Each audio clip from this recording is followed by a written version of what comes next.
আচ্ছা, একজন বিহারি হয়ে যদি তোমাকে বিহারি স্টাইল খাবার না খাওয়ালাম তাহলে কি খাওয়ালাম বলো তো? কালকে দুপুরের খাবারটাও যদি তুমি এরকম বিহারি স্টাইল করতে চাও তাহলে আজকের রেসিপিটা একদম তোমার জন্য। কিচ্ছু করার নেই, যতজন মেম্বার আছে সবার গুনে গুনে নিয়ে নাও ডিম, সেটাকে সিদ্ধ করে ভালো করে নুন হলুদ দিয়ে ভেজে নাও। তারপর এই কাঁচা কোনো সর্ষের তেলে দাও একটুখানি বাঙালির ছোঁয়া মানে ওই চিনি। তারপর কুচানো পেঁয়াজ দিয়ে ভালো করে ভেজে নিয়ে আদা রসুন বাটা দিয়ে দাও, তার সাথে দিয়ে দাও তোমার বেসিক মশলা যেগুলো তোমার রান্নাঘরে আছে, হলুদ গুঁড়ো, ধনে গুঁড়ো, জিরে গুঁড়ো। তারপরে দিয়ে দাও সব থেকে ইম্পর্টেন্ট, সেটা হচ্ছে চিকেন মশলা। আহা হা। তারপরে দিয়ে দাও কাশ্মীরি লঙ্কার গুঁড়ো। তারপর টমেটো দিয়ে ভালো করে সিদ্ধ করার পর দিয়ে দাও দই। দইটা তো মাস্ট দিতেই হবে গুরু।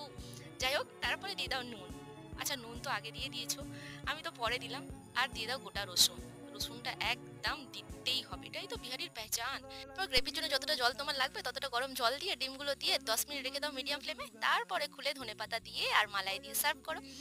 বাড়ির সবাই পুরো চেটে পুটে খাবে বিহারি স্টাইল আন্ডা কারি। আহা হা, কি যে স্বাদ কি বলবো। আজকের রেসিপি কেমন লাগলো অবশ্যই কমেন্ট করে